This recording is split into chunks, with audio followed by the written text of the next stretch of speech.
Olá para você que acompanha o My News. Estamos começando mais um Além das Manchetes, aqui direto do Cine Reag Belas Artes. Hoje nós temos como convidado o economista Luiz Eduardo Assis, ex-diretor de política monetária do Banco Central. Nós vamos a uma pequena pausa, voltamos já já para começar mesmo, para valer, Além das Manchetes. Fique com a gente.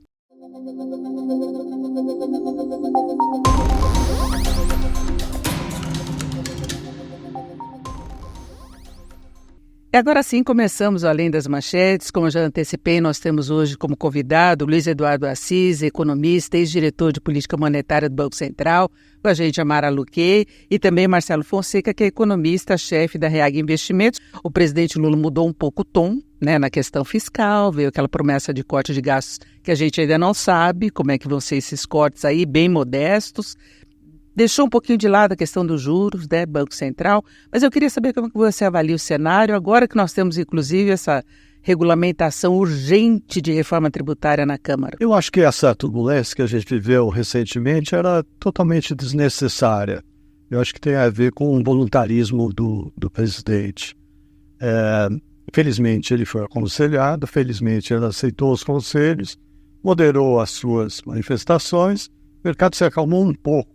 Eu digo um pouco, porque grande parte dessa subida de dólar, ela foi provocada pelas circunstâncias internacionais. Houve uma sobreposição entre um momento infeliz do presidente Lula com uma situação internacional que também gerou a depreciação de várias moedas dos mercados emergentes. Várias moedas também foram, a gente estava falando agora da FEA, eu sou mais antigo que você, tive aula de econometria com o professor Pastor. Foi meu orientador, só que depois na IPGE. Pois bem. E se você fizer uma regressão com as moedas de países emergentes que guardam alguma correlação significativa com o real, cerca de 80% das movimentações podem ser explicadas por aquilo que acontece no resto do mundo. Preços de commodities, diferencial de taxa de juros do Brasil com os Estados Unidos e algumas moedas de mercados emergentes. A questão é que, além disso, houve essa manifestação do presidente Lula, que ela é extemporânea, ela é extravagante, mas ela não é difícil de ser entendida, porque, afinal de contas, os juros de fato são muito altos. Na cabeça dele, naquilo que ele pensa, naquilo que é o arcabouço conceitual do próprio PT, isso tem que ser combatido. Juros altos têm que ser combatidos a qualquer custo. E tem um apelo popular, porque a gente viu o resultado na pesquisa, que inclusive, aí colocando os bolsonaristas, eles apoiam o discurso de crítica aos juros elevados. Os empresários criticam. Cada vez que sai uma decisão do Copom, a gente vê manifestação de entidades que têm orientação, que sabem da importância de ajuste fiscal, mas reclamando dos juros. É fácil falar de juros altos, né? Porque mesmo as pessoas e os setores são beneficiados pelos juros altos, eles não têm lugar de fala, eles não podem se manifestar a favor dos juros altos. E você tem todo o empresariado, enfim, toda a história da Fiesp, por exemplo. O mundo real, né, Assis? Porque o mundo real não... As pessoas que pagam... Fiesp já teve até o pato. As pessoas que tomam empréstimo, é um apelo popular. Agora, acho que essa discussão ela tá fora do lugar, porque é preciso discutir juros altos, sim, mas ao politizar o tema, você empobrece o debate. É como se o presidente do Banco Central estivesse segurando os juros muito altos como uma medida ou uma iniciativa inspirada politicamente. Não tem nenhum mandato para defender o presidente do Banco Central. Acho até mesmo que o Banco Central deveria rever o seu código de ética e impedir que os seus dirigentes se manifestassem de uma maneira partidária. Sim. Porque o presidente do Banco Central, afinal de contas, ele declarou seu voto em 2022. Ele foi votar com a camisa. Foi votar com a camisa amarela. Aquilo ali era evidente para todo mundo. Existem também informações de que ele participava de um grupo que discutia estratégias da campanha do ex-presidente Bolsonaro. Agora, recentemente, ele também se deixou cortejar pelo governador Tarcísio, recebeu uma homenagem política na Assembleia Legislativa de São Paulo. Tudo isso é desnecessário, absolutamente desnecessário. Dá até argumentação para quem quer atribuir a decisão de política monetária a um interesse político. Eu acho que o que joga a favor dele é o fato dele ter levado juros na época das eleições, que foi uma coisa que pesou naquela época, né, na avaliação geral da economia. Então, o que mostra a isenção prática dele como presidente do Banco Central é isso. O Banco Central elevou muito fortemente os juros. Acredito que a motivação não é política. Agora, ao manifestar o voto, o Lula hoje poderia dizer, mas foi ele que começou. Agora, convenhamos, foi ele que começou. É um argumento quando dois irmãos, um de 12 e outro de 10, começam a brigar e tem que explicar também. Né? Mas Parem assim... de brigar, foi ele que começou. Não tem o menor sentido, uma discussão muito, muito pobre, a gente merece coisa melhor. Então, a gente merece coisa melhor e tem um problema sério e que você, que conhece muito o mercado financeiro, vai conseguir ajudar a gente a entender, a organizar o pensamento, que é o seguinte: no governo Dilma, você teve taxa básica lá embaixo e o spread até aumentou, porque a taxa final não caiu. Então, esse é o ponto. Não adianta você baixar a taxa básica se o spread, se a taxa final não diminui. Porque se você baixa a taxa básica e a taxa final não diminui, na prática o spread aumentou. O custo do dinheiro é muito alto nesse país, independentemente da taxa básica. Essa que é a verdade. Isso é verdade, porque a taxa básica ela é sempre muito alta. Agora, em geral, as taxas na ponta, elas caem quando existe uma queda da Selic. Agora, você está levantando um ponto que é extremamente interessante, que é a falta de transparência no mercado financeiro. Quer dizer, as pessoas não sabem exatamente o que elas pagam. Existe uma ideia já antiga, baseada em economia comportamental, David Nudge,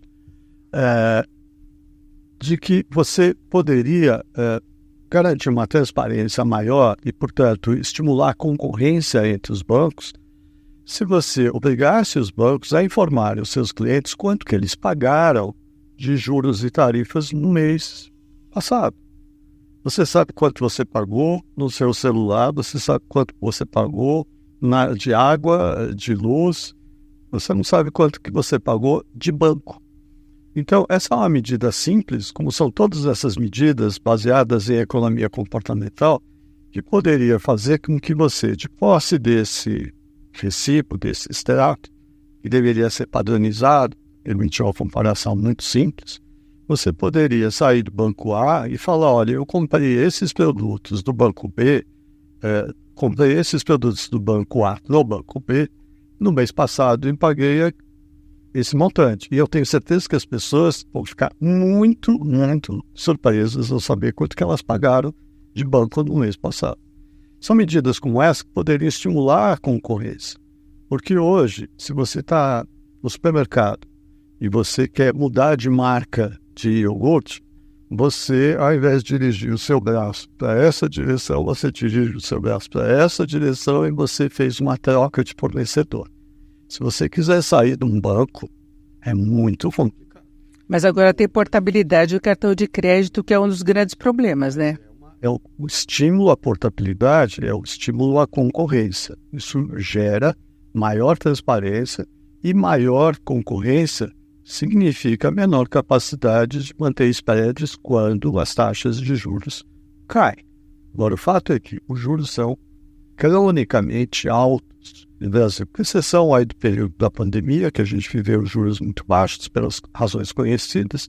Se você olha os últimos 10 anos, os últimos 20 anos, eles são extremamente elevados. Tem várias razões para isso, mas uma das minhas preferidas é o fato de que o Brasil tem uma política anti-inflacionária que é exclusivamente baseada na taxa. Porque não tem ajuste fiscal. Começar pelo fato de que, em geral, você tem uma política fiscal que é contraditória à política monetária. Então é como se você estivesse acelerando o carro com um freio de mão puxado. Isso gera tensão na economia e leva o Banco Central a ter que subir mais juros. Mas existem também outros pontos. Por exemplo, o mandato do Banco Central é simplesmente de tentar segurar a inflação. Não tem um duplo mandato. Eu acho que a discussão do duplo mandato, como acontece nos Estados Unidos, não estou falando da Nicarágua, como acontece nos Estados Unidos. Você acha que seria bom aqui? Eu acho que a discussão é importante e é bastante... Eles têm essa preocupação com o mercado de trabalho, com o crescimento da economia nos Estados Unidos, é esse foco. De essa semana ainda, o que ele disse, os juros não podem ser mantidos durante muito tempo, muito altos, porque acabam comprometendo o crescimento da economia. Se você... Parece o Lula falando, certo? Mas não, é o presidente do Banco Central americano. Essa discussão que ficou interditada na hora que você politizou esse debate entre governo e Banco Central. Então, a politização do debate, ela empobreceu a discussão. O que você acha da nova teoria monetária que o André Lara reserva? Porque o André é um cara que tem trazido essa questão de você só discutir em cima, a política monetária está ali só com os juros. E ele causou um alvoroço entre os seus pares, amigos de vocês. A discussão é muito importante. O livro dele eu acho extremamente interessante, eu concordo com várias coisas. Acho extremamente importante essa discussão. Mas André foi cancelado pelos seus pares. Em parte. É que a discussão entre os economistas também, ela tá muito limitada. Os economistas dentro do mercado financeiro, eles têm uma opinião que é muito uniforme. E os economistas de fora do mercado financeiro não estão debatendo. Não existe essa discussão. Então, eu acho que vale a pena, é importante, é conveniente, é urgente, discutir a eficácia da política monetária. Porque se você só tem a taxa Selic para mexer, e se você tem, em geral, uma política fiscal que é contraditória com a política monetária, o resultado são os juros extremamente altos. Que é o que nós estamos vendo. Se você, há muitos anos.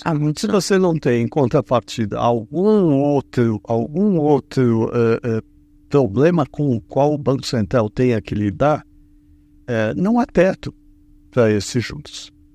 Eu estou falando de escolhas alternativas, que os economistas chamam de trade-off. Agora, qual que seria a alternativa no caso do Banco Central, por exemplo, ele calibrar? Nós estamos até no momento de uma situação favorável de mercado de trabalho, que seria uma das preocupações do Banco Central se ele tivesse duplo mandato. Então, tem essa questão. Então, o que se poderia fazer? A gente não teria essa Selic de 10,5%? Eu acho que existem várias discussões que podem ser tomadas. Por exemplo, o Banco Central pode operar na curva. Hoje isso é uma heresia.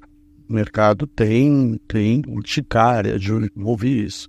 Mas em outros países, em outros tempos, o Banco Central controlou não só a taxa de curto prazo, mas também as taxas de prazos mais longos.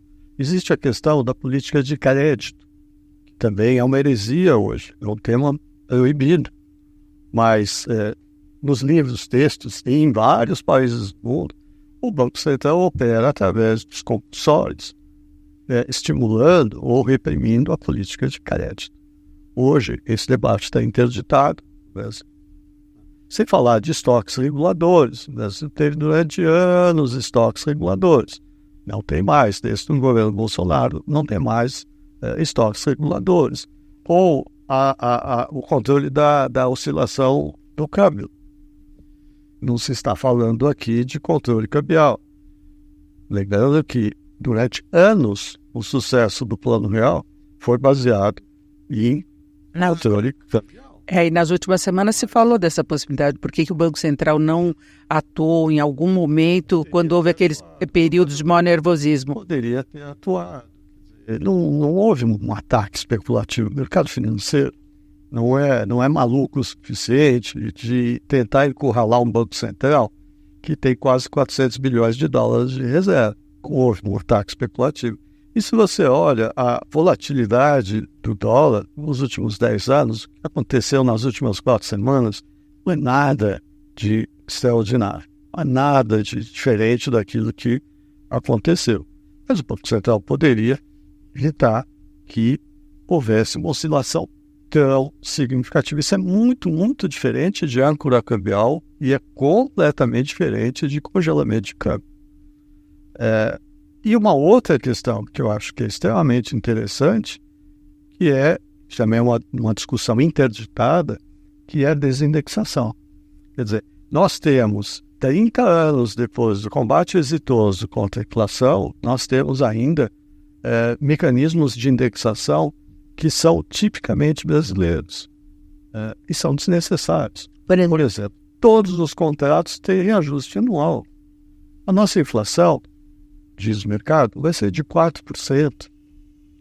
E o mercado acredita que possa cair no próximo ano. E se usa muito a GPM, que tem uma volatilidade extrema, né? Tem uma volatilidade extrema. Os acordos salariais, eu trabalhei fora do Brasil, você não tem da base, você não tem reajuste automático de salário. Quer dizer, a gente ainda, depois de tantos anos da vitória contra a hiperinflação, a gente manteve vários instrumentos de indexação. Tem financiamento habitacional, aluguel. Mas como isso? A primeira questão é desinterditar a discussão. Você precisa ter esse debate. Não existe uma solução mágica, mas você precisa desinterditar, abrir um espaço para que se possa debater no Congresso Nacional medidas de desindexação. O governo tem isso na pauta hoje? Não, não tem. E eu não posso falar mal, porque a pauta do ministro da Fazenda, ela é muito, muito difícil. Eu acho que o Haddad tem conseguido levar adiante um sucesso bastante razoável. Quer dizer, com todas as dificuldades, Aqui e acolá, né? Porque ele tem, exatamente. Fogo amigo e tem o fogo inimigo. O fogo amigo é mais pesado, muitas vezes, do que... Em certa medida foi até o presidente Lula que criou uma turbulência que tem consequências. Você tem o dólar mais alto, aumenta a inflação, aumenta a dívida pública e tem os impactos. É um tiro no pé. Agora, voltando na questão da taxa Selic. A taxa Selic, ela tem que ser utilizada sem moderação, porque boa parte dos preços no Brasil, eles dependem dos chamados preços comercializáveis de commodities, os tradables. O Banco Central faz esse tipo de distinção, ele calcula. E a correlação dessa inflação de produtos comercializáveis com IPCA é um pouco maior do que 80% nos últimos 10 anos. E esses preços dependem de juros? Eles não dependem de juros. Não dependem de juros.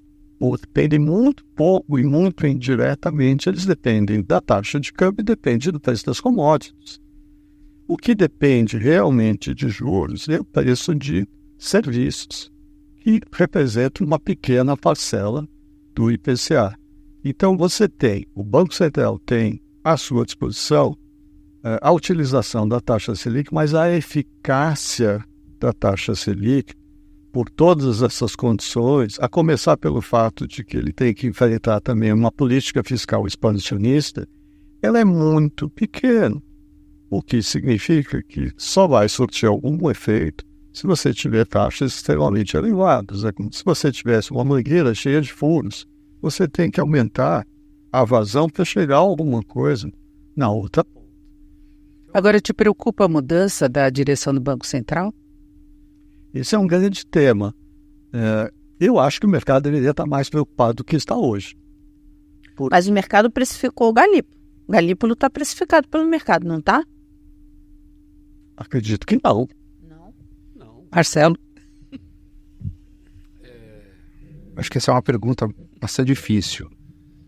Acho que as pessoas ainda não conhecem exatamente o personagem, né? No seguinte sentido. Não estou falando da questão pessoal do indivíduo, mas como ele, na posição de presidente da instituição, ele vai reagir num momento em que ele for confrontado com interesses conflitantes entre a estabilidade de preços e o interesse político de quem o colocou lá. Isso ninguém tem essa resposta. Mas quando eu digo precificado, é que o mercado dá como certo de que ele será Sim, mas o próximo presidente? Do ponto de vista da precificação de prêmio de risco sobre os ativos, incerteza, eu acho que isso é impossível de formar. A gente está no campo, não é do risco, já está no campo da incerteza. Acho que não existe. Acho que isso vai haver um aprendizado à medida em que o garimpo for revelando se for ele o nomeado, quem quer que seja. Acho que não é exclusivo do garimpo. Acho que essa incerteza ela vai acabar ocorrendo, qualquer que seja um nome que seja apontado por um governo que tem um voluntarismo, como foi colocado aqui, maior do que os outros. Gostaria de ter decisões do Banco Central mais alinhadas com o seu pensamento econômico. Que é um pensamento econômico diferente do pensamento ortodoxo convencional. Então, qualquer nome vai sofrer esse escrutínio. E a gente só vai conseguir, de fato, entender a natureza do ator à medida que ela for se revelando. Então, agora ele tentou se alinhar, né? Agora a conversa, a posição do Campos Neto. Eu acho que não existia o ponto esse não é a prova de fogo. Não existia uma decisão, seja do ponto de vista técnico ou do ponto de vista político, diferente do que unanimidade na reunião anterior. E até para facilitar a transição dele, né, a forma como a percepção do mercado vai ser formada em torno da gestão dele, seria muito mais inteligente ele produzir uma transição suave do que uma transição com ruptura. Ou seja, a gente está no campo do desconhecido. Não estou dizendo nem que é ruim nem que é bom, é simplesmente desconhecido.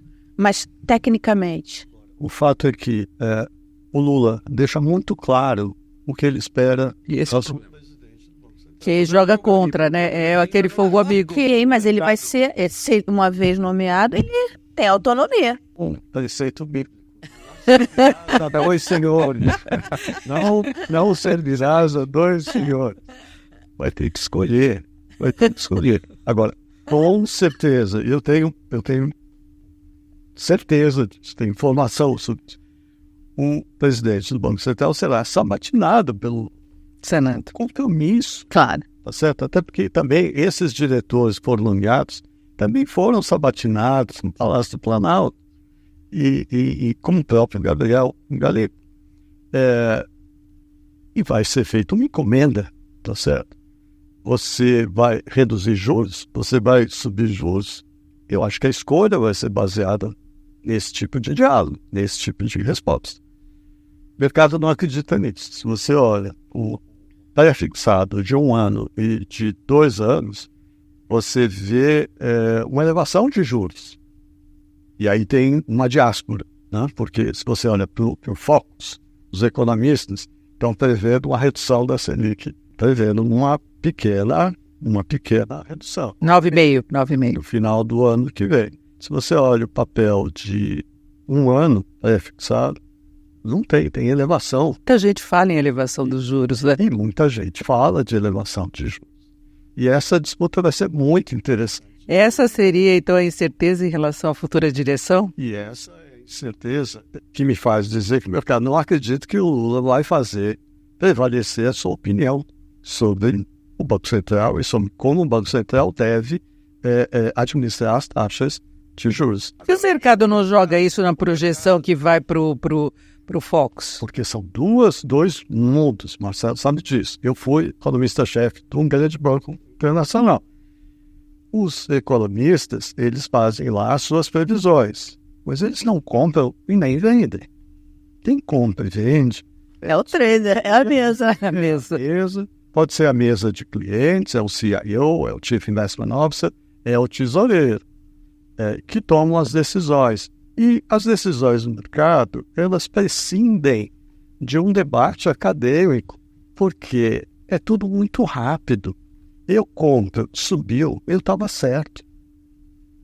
Eu vendi e caiu, eu estava certo também. Aí é melhor você ficar no pré-fixado, então, é isso? Não, eu digo, não há espaço para debate, não há espaço para grandes debates. Quem está certo ganhou dinheiro. Quando? Hoje. Na última hora, na última meia hora. Não adianta ficar discutindo. Marcelo sabe, eu conheço um monte de gente de mercado, desses que não falam com vocês. Tesoureiro. E essas pessoas, elas têm um feeling, elas têm um talento absolutamente especial. E é por isso também que elas ganham muito mais do que os economistas ganham. Elas têm um talento. E o feedback da atitude, da decisão, é quase que instantâneo. Todo dia ele vai para casa sabendo se ele estava certo ou estava errado. Porque se ele comprou, subiu, ele estava certo. Se ele comprou, caiu, ele estava errado. E se ele está errado muitas vezes, ele é demitido. E a vida segue, chega um outro no lugar dele. E vai tradear, vai negociar os ativos com aquilo que é muito típico no mercado financeiro e que o Keynes falava do concurso de beleza. Ou seja, não se trata de dizer quem é a mulher mais bonita. Esse é um exemplo do Keynes, século passado. Você vai dizer que é machista, mas está lá.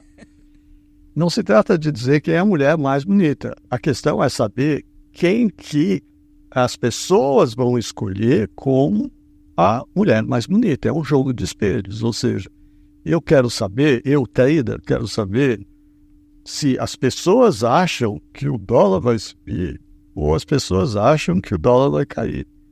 Eu tenho que tentar antecipar aquilo que as pessoas vão pensar. Ok. Tipicamente, sem ser pejorativo, é um típico comportamento de manada. Mas É então... assim aqui, é assim no mundo inteiro. Então, Assis, mas aí o presidente do Banco Central não tem interferência sobre isso. E, tecnicamente, ele não tem. O que tem é o ruído, é o debate, é a questão se ele tem posição política ou não. Eu tenho uma pequena diferença em relação à interpretação que o Assis colocou a respeito desse antagonismo entre o que os preços estão querendo dizer a respeito da percepção dos traders sobre a atuação do Banco Central, que o Assis está colocando no sentido de que os traders estão comprando a ideia de que o Banco Central vai, se precisar, subir os juros à medida em que a precificação da curva reflete isso. Ou não vai cair. Ou não vai cair. Ao passo que os economistas, na projeção, por exemplo, do relatório Focus, colocam lá uma ligeira queda. Então, esse antagonismo, uma interpretação que foi colocada aqui, os traders acreditam na independência e na atuação técnica do Banco Central. Eu já vejo um pouquinho diferente. Desculpa o tecnicismo, que você voltar um pouquinho na literatura do que isso significa do ponto de vista de formação de expectativa. Uma taxa de juros futura, ela pode ser decomposta em duas coisas. Ela pode ser composta num primeiro termo, que é a sua expectativa a respeito da taxa curta a cada momento do tempo, né? E um prêmio de risco. Então, quando você soma esses dois componentes, você chega no valor da taxa de juros. A minha interpretação pessoal é de que esse valor da taxa de juros ascendente ao longo do tempo aqui no Brasil reflete menos o primeiro componente, ou seja, o que as pessoas acreditam que o Banco Central vai fazer, né, com relação à Selic. Então é menos o componente da Selic, como a gente fala, composta ao longo do tempo, e mais o componente da incerteza. Para mim, é prêmio de risco que está sendo precificado hoje no... E aí você consegue diminuir um pouco mais esse antagonismo entre o que os economistas projetam para a Selic, que é uma queda, e a taxa de juros ascendente, que é o que está no mercado, que na verdade a diferença entre essas duas, na minha leitura, é esse prêmio da incerteza que a gente não sabe. A gente não sabe o que a gente faz, a gente pede mais caro para dar dinheiro à taxa prefixada. Digamos, uma evidência a favor dessa interpretação, minha opinião, é quando você olha que o mercado também precifica isso. Qual é a inflação esperada, extraída dos títulos indexados ao Ele está subindo a projeção de inflação. Bastante, a tal da inflação implícita. Então, ela corrobora um pouco essa visão de que o mercado hoje opera, na minha opinião, em uma grande nuvem de incerteza. E é por isso que a taxa pré, ela está... Então, mas veja que são informações contraditórias. Porque se eu acredito no Lula, e eu acredito, portanto, que a gente vai entrar, a partir do próximo presidente do Banco Central, num ciclo de caixas menores, eu tenho que dar dinheiro e eu tenho que comprar NTN-B, porque esse spread vai cair. E esse spread vai cair porque a inflação tem tudo para... Aí chega no ponto que a Mara levantou aqui, mas vem cá, o presidente do Banco Central, aí a gente casa com essa pergunta que você fez. O presidente do Banco Central não tem influência sobre isso? Claro que tem. Porque à medida em que ele condiciona as expectativas a respeito do que ele vai fazer, esse prêmio que leva a essa...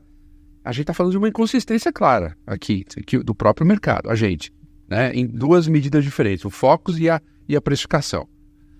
Essa inconsistência acaba diminuindo, o prêmio comprime e as taxas longas, elas achatam, refletindo mais as expectativas a respeito do cenário futuro. Então, a atuação do Banco Central, na medida em que ela se revela mais técnica, cumpridora do seu objetivo principal, que é a estabilidade de preço, ela diminui, essa incerteza diminui a taxa de juros longos, você acaba com essa inconsistência. Então, tem muito.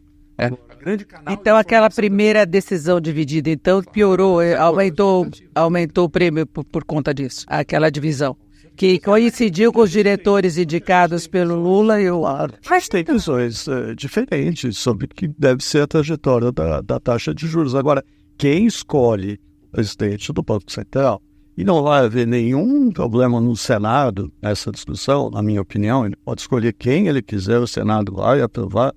Ele tem uma receita, ele tem uma visão de mundo e ele deixa claro qual é a visão de mundo. Uma vez nomeado para um Banco Central autônomo, o que vai definir é a visão deste novo presidente em relação à política monetária, enfim... Vai ser escolhido em função da visão que ele tem. Mas ele pode responder ao comportamento de mercado e inflação.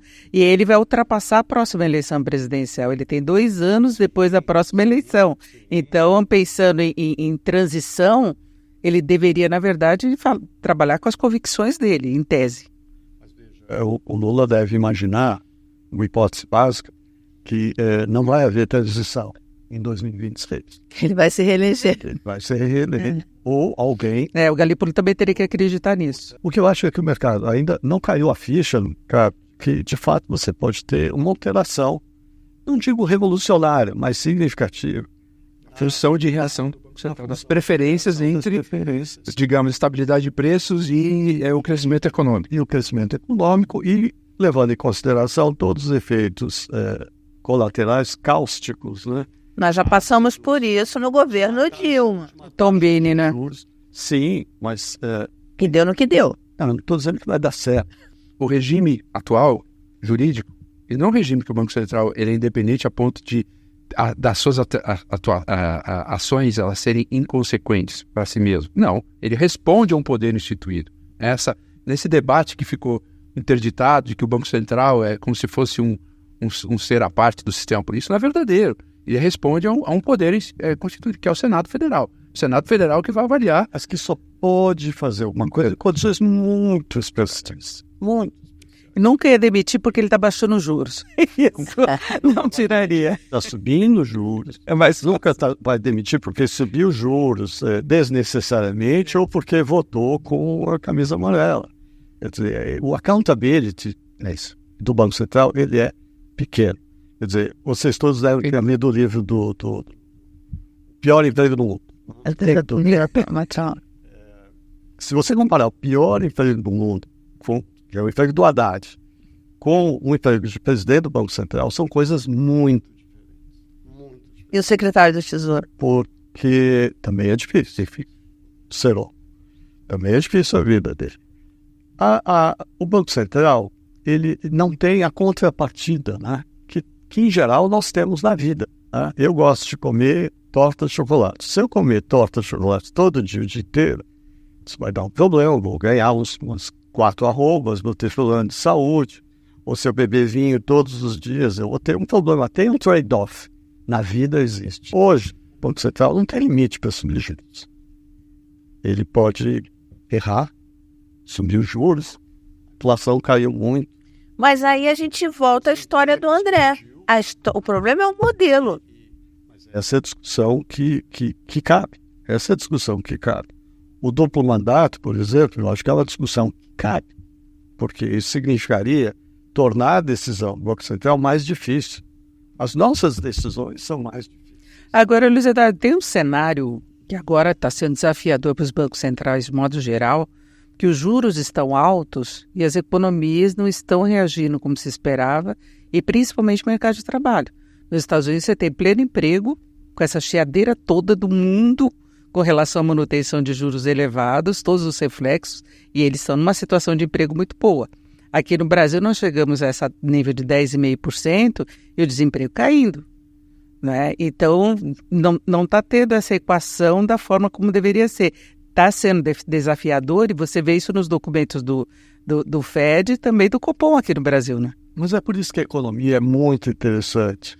Por isso que vale a pena ser economista, apesar de ser tão chato e da gente ter uma fama tão injusta. Porque o arcabouço teórico muda também. Ele muda ao longo do tempo. Tem outras forças. A forma de pensar.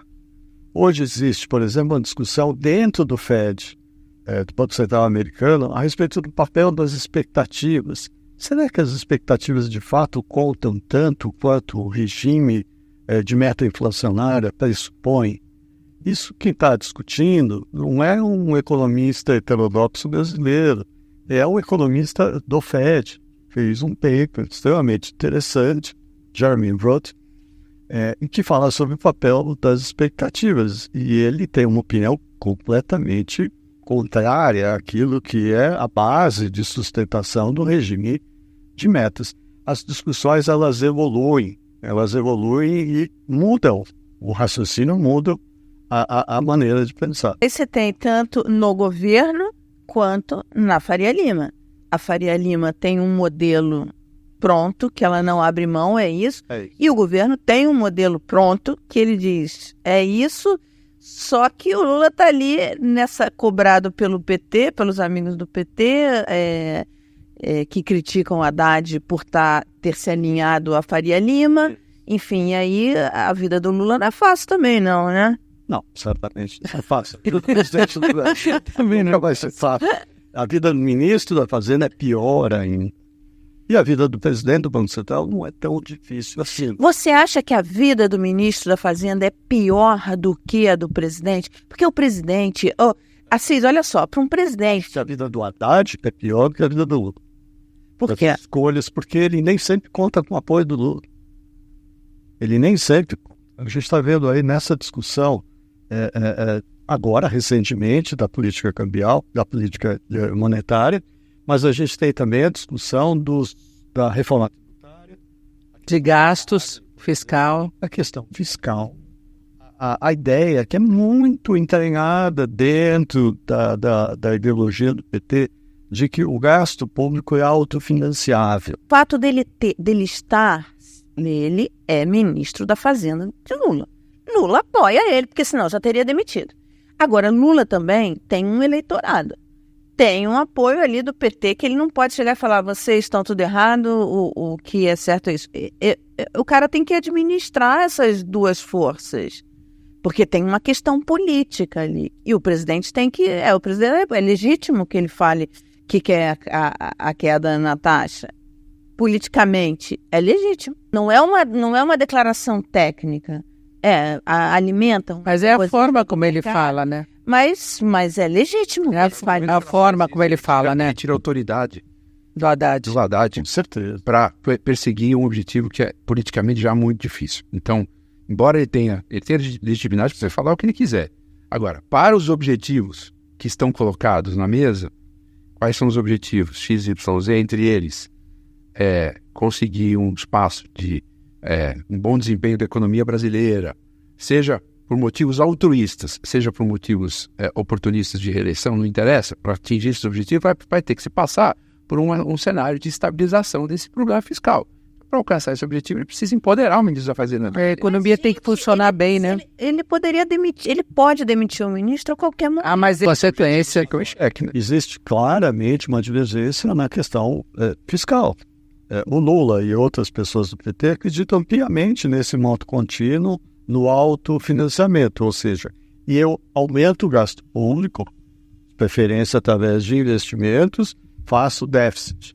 Em seguida, porque eu aumentei o gasto público, o PIB vai crescer. É que se fosse assim, então sim, que não foi feito. Dilma não teria caído. Não, porque há países na África que são pobres.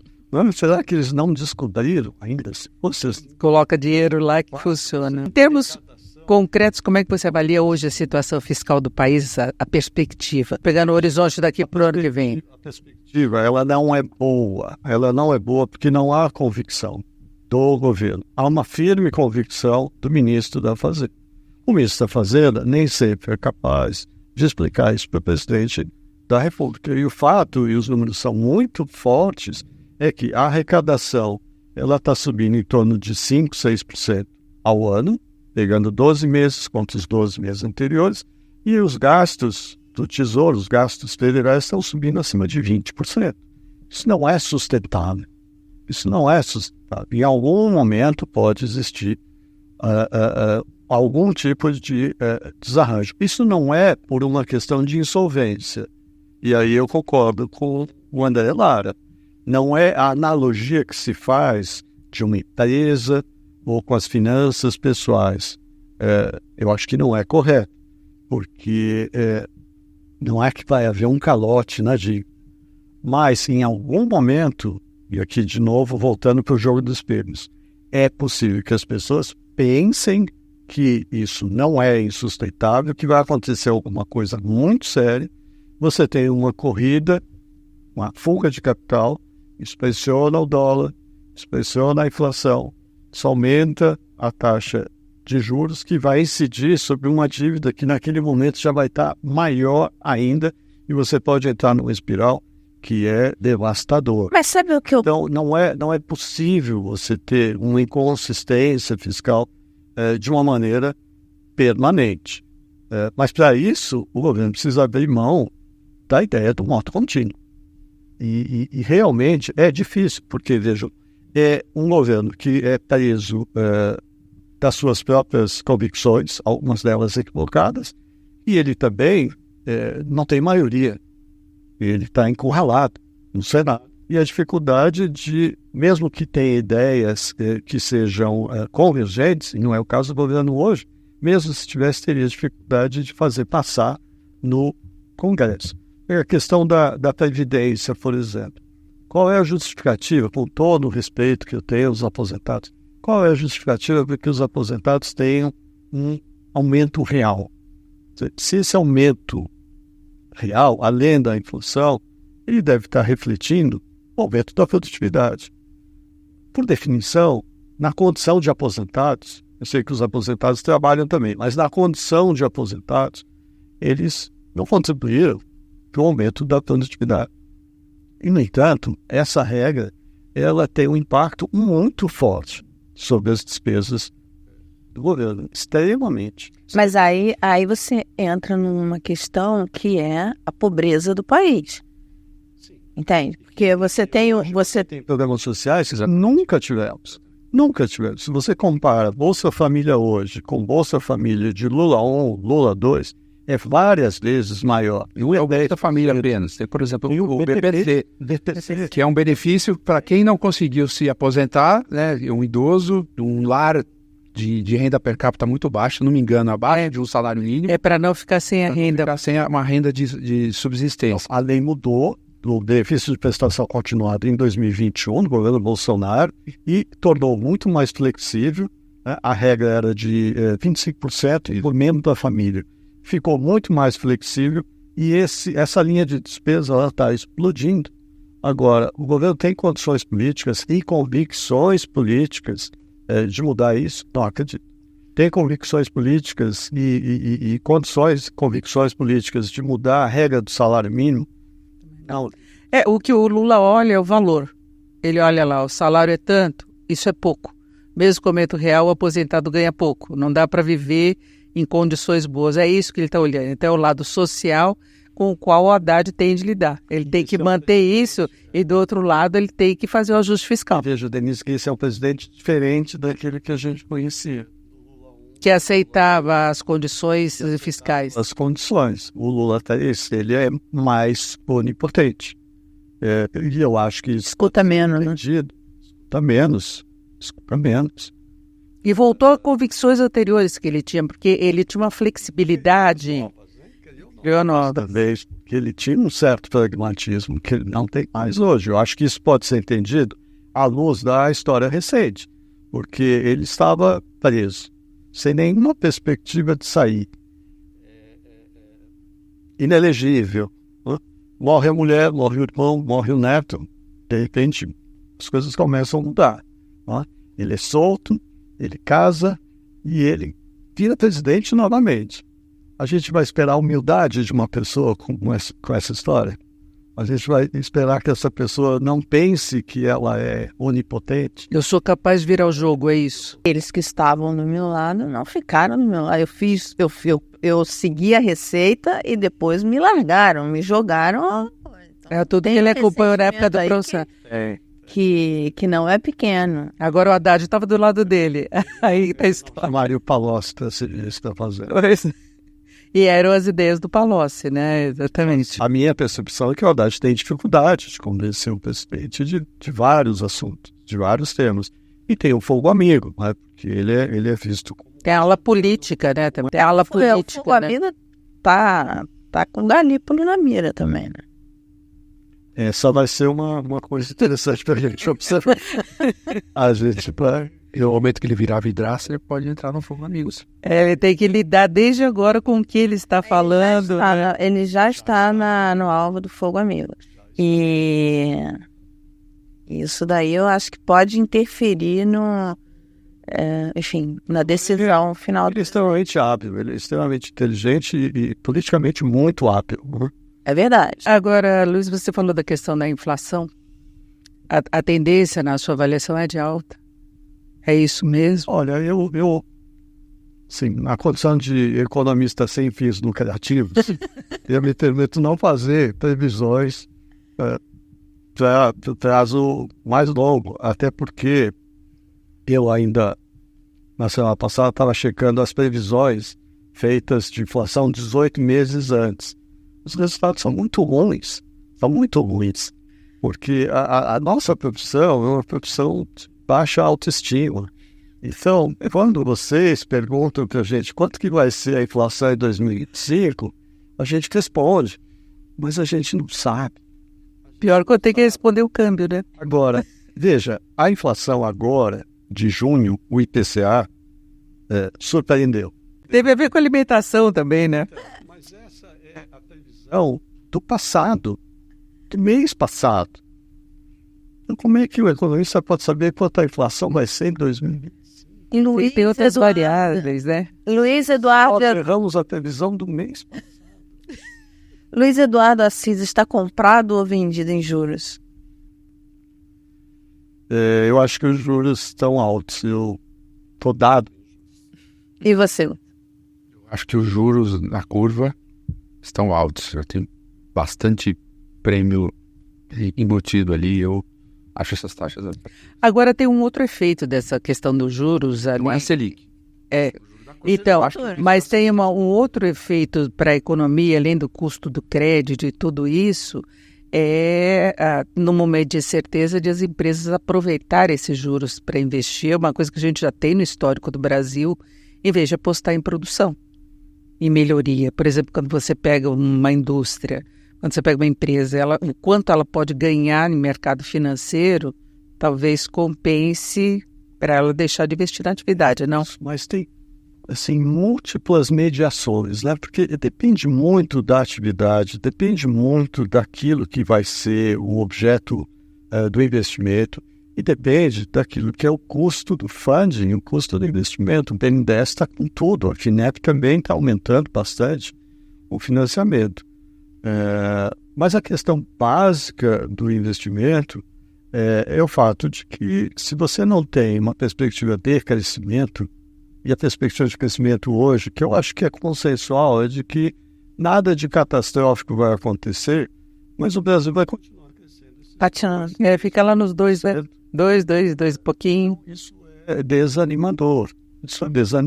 Agora, para o investidor de mercado financeiro, para quem você tem uma oportunidade enorme de fazer uma posição aí e ganhar muito dinheiro, como já aconteceu no passado. Perder também.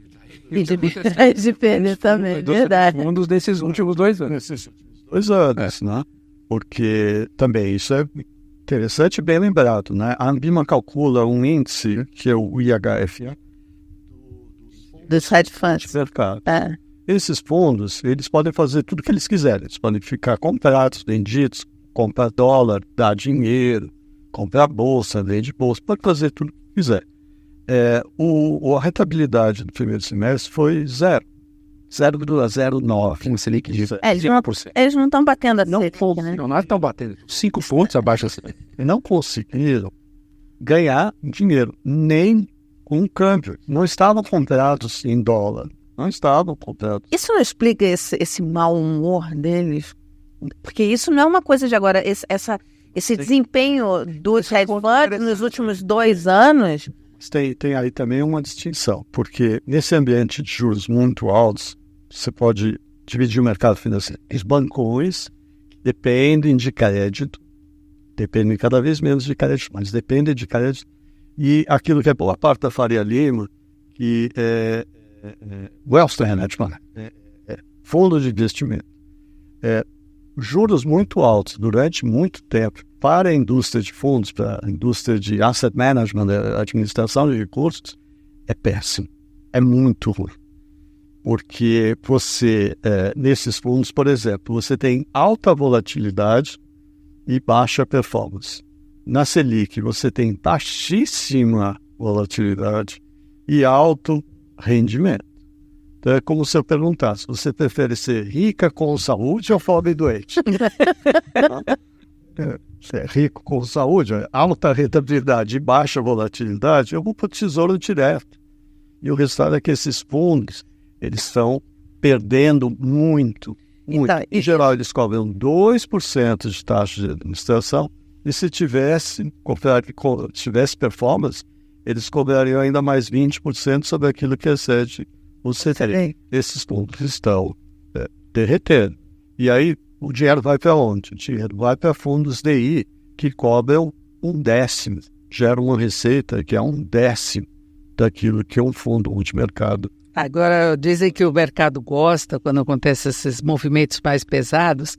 Agora, nas redes sociais, você vê nos desabafos aí do pessoal que é gestor mesmo, você percebe que não gosta, que é uma coisa assim, que acaba a semana, tá todo mundo desabafando. Ufa, chegou sexta-feira, acabou, é isso. E faz um tempo já que eu tenho notado isso. Sentimento transacional, vamos falar assim. A gente está falando do país que a gente mora, nossos filhos estão aqui, a gente tem a nossa vida, família constituída.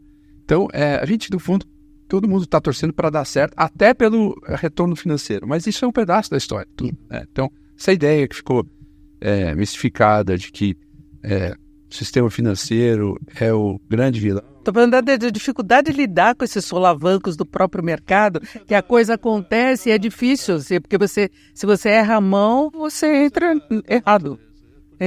Isso aí são pessoas bem-humoradas.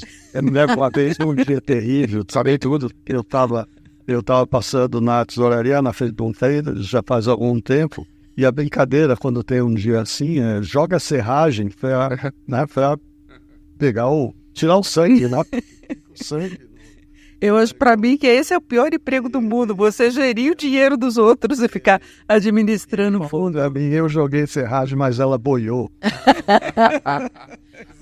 Assis, você tem uma história muito boa que eu acho que mostra bem como é a cabeça de um trader.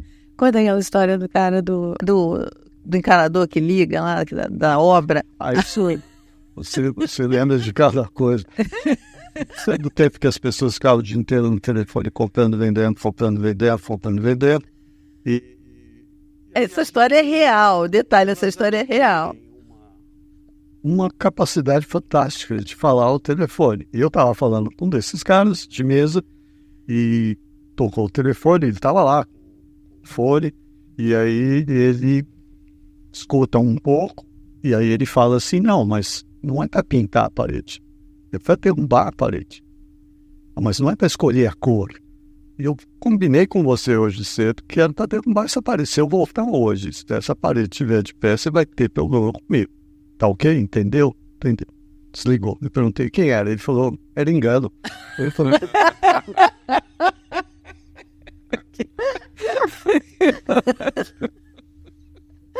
Eu lembro por aí Elisete, vamos voltar aqui para o nosso dia a dia. Reforma tributária do jeito que está, eles travaram 26,5%. É possível? Eu acho que vai gerar um conflito mais adiante. Mas, assim, eu não quero deixar de pensar que esse é um grande passo. Eu acho que é um avanço significativo. Com todas as dificuldades, mas eu acho que é um trabalho excepcional do Ministério da Fazenda, acho que é um trabalho excepcional do Bernardo Api, e a gente vai ter muito proveito dessa mudança. Agora, era inevitável que acontecesse isso. Eu me escrevo no Estado de São Paulo, eu me lembro de ter escrito isso. Olha, esqueçam Olimpíada de Paris. A verdadeira disputa vai ser agora na reforma. Quem é que vai pagar mais, quem é que vai pagar menos imposto. E realmente foi emocionante. Porque você viu todos os lobbies lá pesados, páginas inteiras, anúncios, todo mundo, de alguma maneira, vendendo o seu peixe, dizendo, olha, eu sou melhor e eu tenho que pagar menos imposto. Mas vai ser uma implementação muito complexa, né? Porque as taxas diferenciadas, cashback, que a ideia era simplificação. Para a empresa simplifica de fato. Simplifica, com certeza sim. Agora, podia ser muito mais simples. Mas é o que é viável politicamente, é o que temos.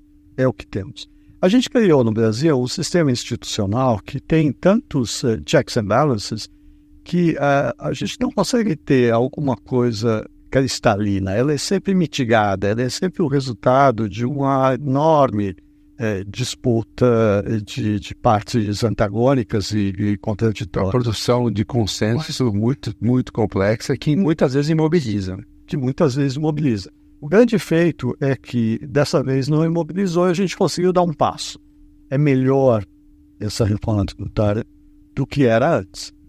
Vai haver uma transição, uma longa transição, mas essa reforma é um passo significativo.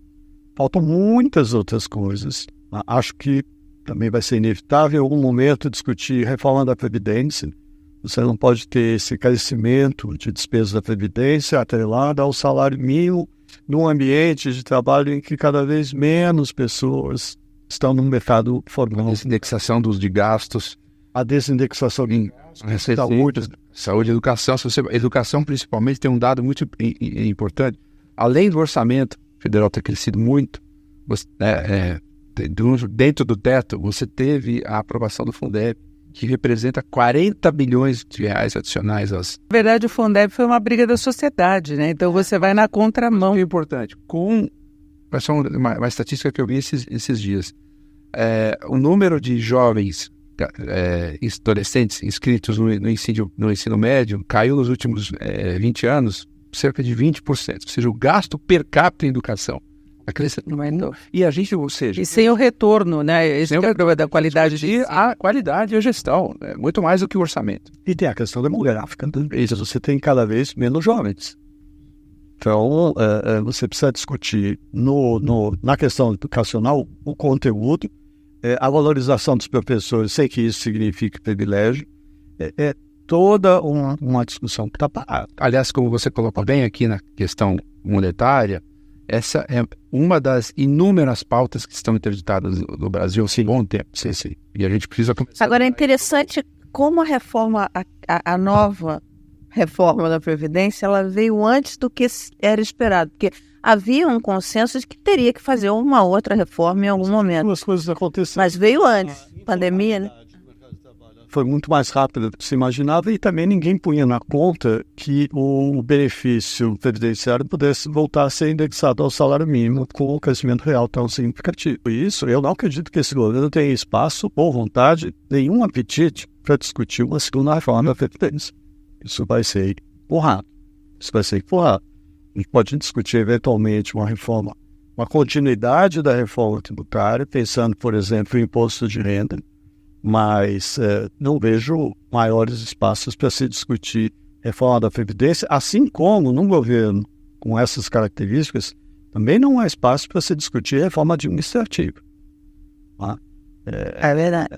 Não existe. um prognóstico ingrato para você aqui agora. Diante desse quadro, a gente acabou de falar da impossibilidade de você carregar uma situação insustentável por muito tempo.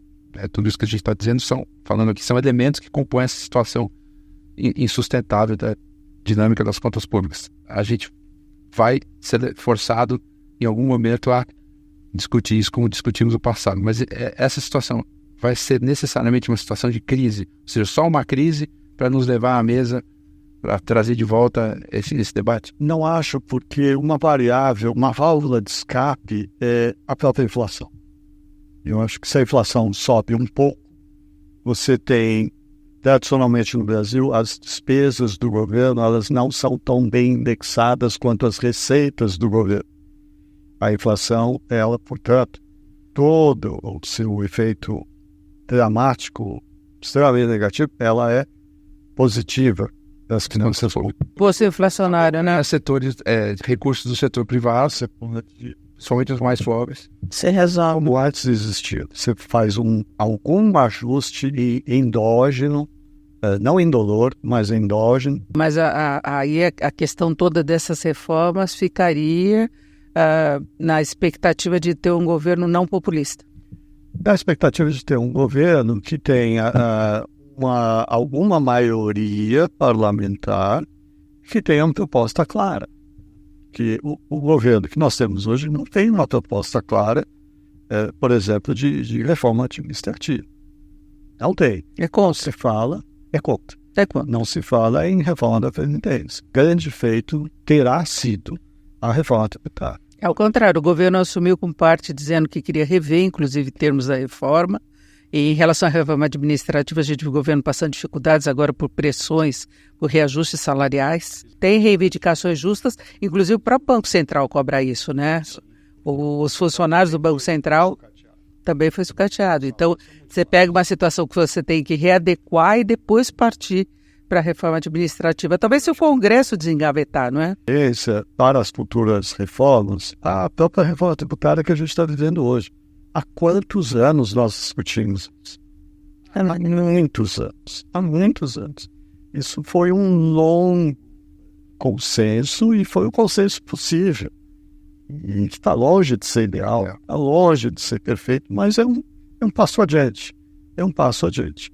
A reforma da Previdência também demorou muito tempo para ser feita. Durou muito menos do que deveria. E as duas reformas com protagonismo, justamente tudo que você falou. Congresso. E tem uma proposta de reforma administrativa que eles, em alguns momentos, já ensaiaram tirar da gaveta novamente, que poderia dar uma perspectiva melhor, né? Preciso ter algum tipo de argumento que seja palatável. Se vocês viram esse livro novo do Caralho. Muito visto, né? Privilégios, é muito interessante e tem toda a primeira parte que fala do privilégio dos juízes, desembargadores. É uma coisa popular. Se começa a mexer por aí, né? Você combater esse tipo de privilégio, muito provavelmente vai poder contar com o apoio político da população. Mas você tem lobbies organizados ali. Muito forte. Mas em todos os casos, né? Em todas as reformas. Ela pegou, teve na reforma tributária. Organizados de faixas que têm influência no partido do presidente. Não no atual governo, é isso. No Brasil que nós fizemos também. Né? Você tem forças organizadas e elas capturam o aparelho de Estado. O Congresso, através dos lobbies. Eu sempre vejo a indústria automobilística, por exemplo, como um exemplo de lobby extremamente bem sucedido. A Febraban perde de longe daquilo que a Anfávia consegue. São planos atrás de planos, atrás de planos. Destino benefício e ciclicamente com problemas. Tem um caso da Ford que é emblemático. É bem vexatório. O Assis E o governo gosta, ele tem uma certa afinidade pela indústria automobilística. Lembrando que Lula foi o único presidente que colocou o presidente da Anfávia como ministro da indústria. Exatamente. Agora é um passo difícil, né? Um livro chamado O Poder das Ideias Erradas. Exatamente.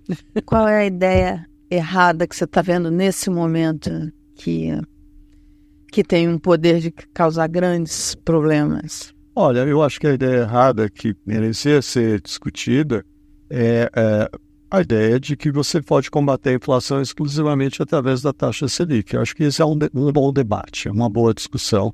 Eu acho que ela está faltando. Perfeito. Bom, é isso. Nós vamos fechando por aqui além das manchetes. Você trouxe muita conversa ali das manchetes, isso, muitos temas, como essa questão da Selic e essas dificuldades de o Brasil avançar, né? O Brasil é um país aí carregado por apegos, mesmo sabendo que não está dando certo, né? Mas, Luiz Eduardo Assis, agradecemos muito a sua presença. Você ficou aí diretor de política monetária do Banco Central, sabe como é que essa coisa de gerenciamento aí de política de juros, os possíveis impactos. Obrigada pela presença. Muito obrigado. Obrigado a vocês todos. Obrigado, prazer ter você aqui, assim. Obrigado. E obrigado a todos que estiveram aqui com a gente, acompanhando. Acompanhe e confira os outros além das manchetes. Tem muita conversa aí rolando, muito importante. Até a próxima.